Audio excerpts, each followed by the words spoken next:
The Salt of Dreams. It starts with an exploration by four friends as they hike deeper into the desolation wilderness located in Central California.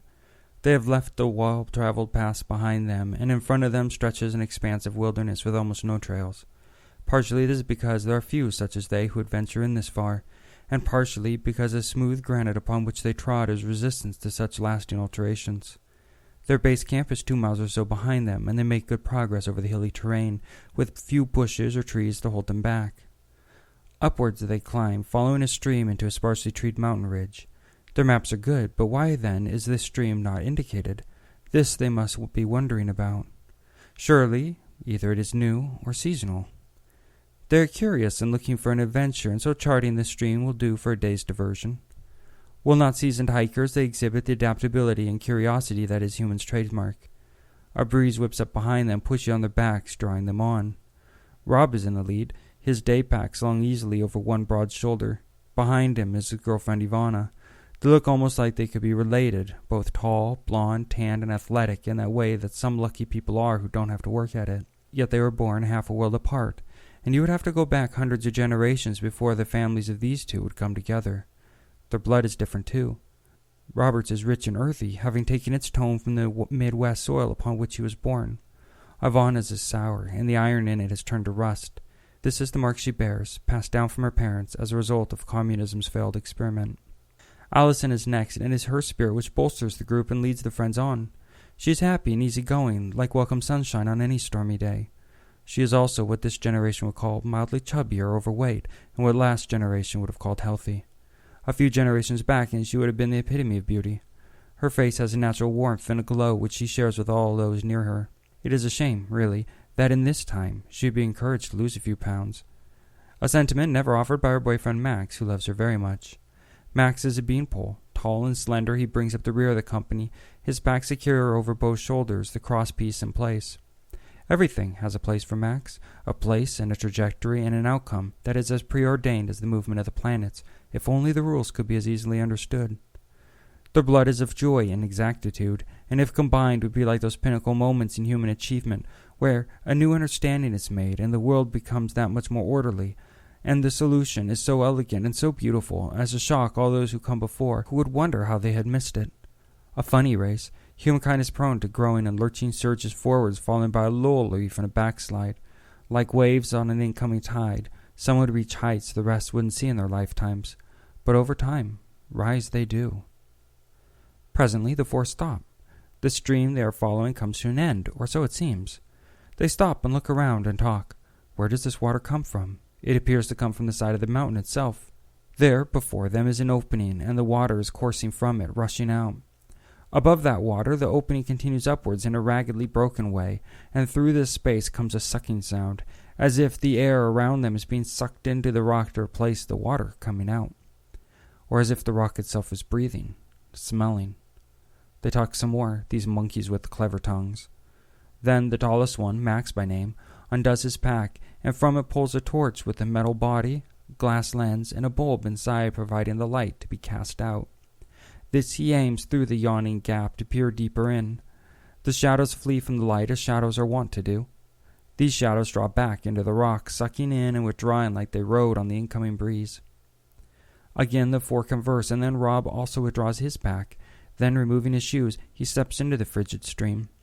Taking the light from Max, he crawls into the opening and sees, as he moves, that his assumptions are right.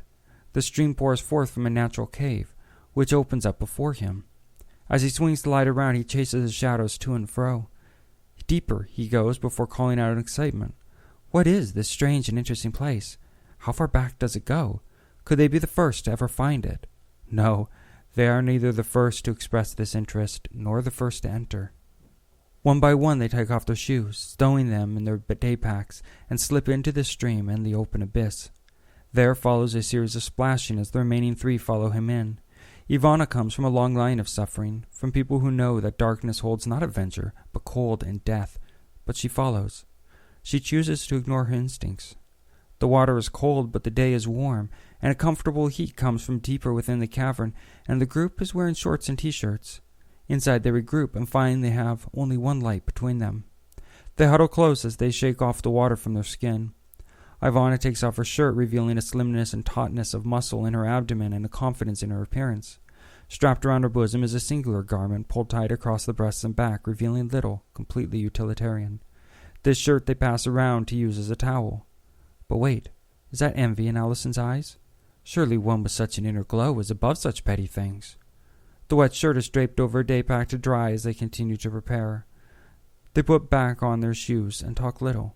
The dark around them pushes in, flitting around the weak cone of light that shines upon the rock walls and then upon the cave roof, which rises steadily as it goes deeper.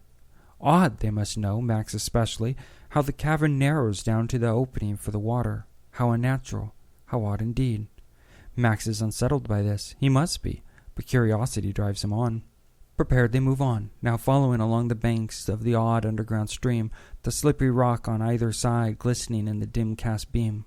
Curious, for a cave so damp as the lack of rocky spires reaching down or up from the glistening rock surfaces. Why is that? Does this water lack the minerals required to form it, or does this cave lack the time required to create them? This they must be talking about as their voices echo down and back to them, twisted by the knotted rock walls around them. Rob seems to shrink into himself a bit as the echo returns. Does this twisting of the voice, this mocking play of nature, unsettle this man? Perhaps. He looks around uneasy, and there sees Allison in the dim glow, her eyes wide. Fear? No, not her. Excitement. Ah, the frail one shows its strength. Fed from that light within, perhaps. Here she thrills and the strong withers. Interesting. Can it last? As they come to a bend, the cave is now comfortably wide and the stream centered in its happy trench. What is this? Is that a light which awaits them? Around the bend they peer, a tight huddle of humanity's current offerings pressed close as the dark peers over their shoulders. Yes, a dim glow is there indeed. Max reaches for the light and turns it off, to better see if his eyes deceive him. They do not. And at this, the darkening, the shadows rushing closer, the hair on the necks of these intrepid explorers stands up, and then Allison yelps. The light springs back on, and the shadows retreat, as it is shown thus upon her startled face. Allison is looking down at her legs, and the light dips then to help with the examination. There, on the inside of her thigh, just below the end of her shorts, are two small punctures. The delicate sweet blood built up at the surface, and it trembles there, before the mark nearest the back of her leg gives forth a drop which lurches tentatively downward. Ah, temptation. But what is that her blood carries with it? That's salt, the salt of dreams left to wither and dry under the hot sun. Pray this doesn't spoil the moment. Could curiosity and adventure give way to fear and despair so quickly as this? Pray not. No, pray not at all. Never pray, for prayer has left us long ago. The four look at each other, assessing, no doubt, the benefits of this adventure. Max kneels then and pulls forth a red canister, and from this a bandage of sorts and an ointment, both of which he applies. He looks long into Allison's eyes and sees mirrored there his own thoughts. But of Ivana, where is she? Ahead, there. As the others look ready to prepare an exit, she has stepped just a little more into the cave, drawn in by the light, wanting to see at least where it originates. The others come after and stop at her side, their beams of light extending past. What has brought them up so? Ah, the rubbish of those before. The noisy machine which produces the ghastly stench connected by wires to another machine. This in particular interests them, this computer and the generator as they are called. This was, 25 years ago. 25 long years since the curiosity of man and the inclination of nature met last for the satisfaction of those who wait, hungry, always hungry. Max steps closer, exploring the machine and wiping from it the dust. Ah, how soon he forgets the blooding of his beloved. Nearby is more detritus from generations past. The masks which were worn by expeditions past to keep those safe from presumed toxic fumes. The weapons which projected those painful slugs of metal. Yes, all this and more lay near their feet. They are at a crux. A choice awaits them now. The glow here is brighter, coming from the next bend. Again it is Ivana, she who should know better from her blood the way the world works. There is she, needing no light now, going around the corner to see upon the walls the orbs of pale blue light, slung about to provide feeble light for us who need little. Behind her in the entrance again are the other three, assessing the meaning of the debris. Ivana, though, she knows what machines and weapons and masks mean. It means the folly of man striving to ruin man. She knows. She aches for this. She aches for every failed dream. She reeks of suffering. Oh, she tries. She tries to hide it. She tries to embrace the promise and abundance of life on these western shores, but her blood won't let up. For this we respect her. For this we draw her in. For this we breathe her in. For this we long for her. For this we reject her. Next around the bend comes Allison to see where her friend has gone.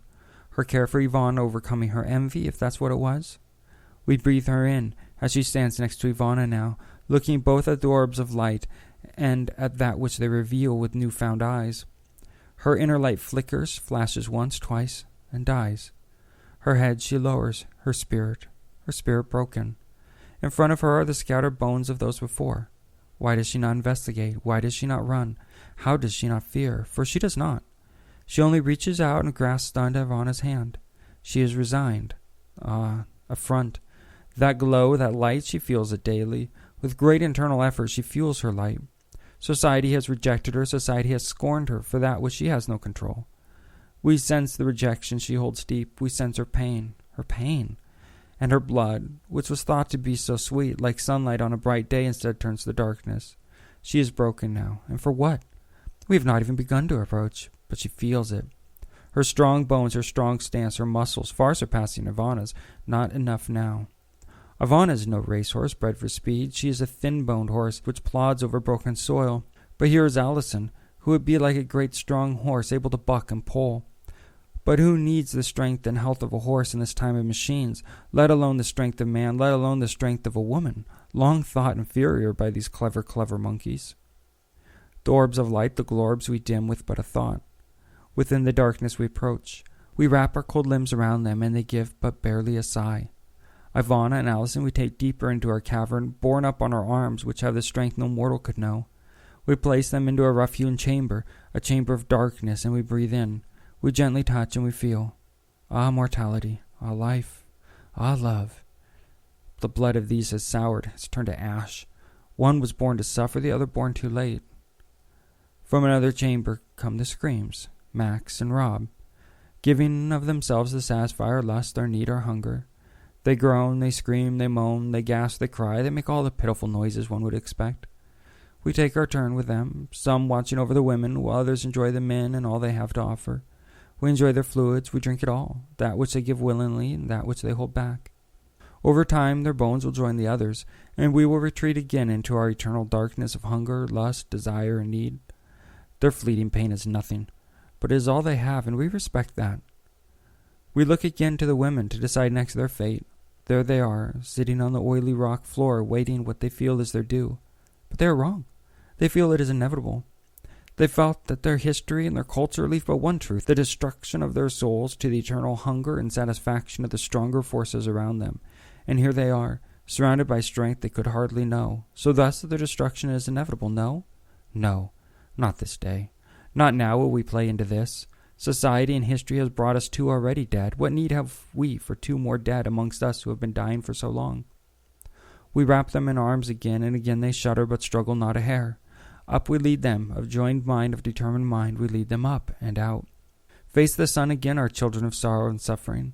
Face the light again and bear another burden, bear another loss, bear another experience that reason and faith have no answer for. Bear this, but know it is not our intention to harm the already harmed. Go and know the spider knows not what lands upon the web. Go and know that if you should return, bringing others or returning alone, that the stream which led you here and the opening which took you in will be no more, as we draw back our tongue and close yet again our lips. So it will be until nature and curiosity meet again, and should you be there still, bear with you this time our salvation. The end.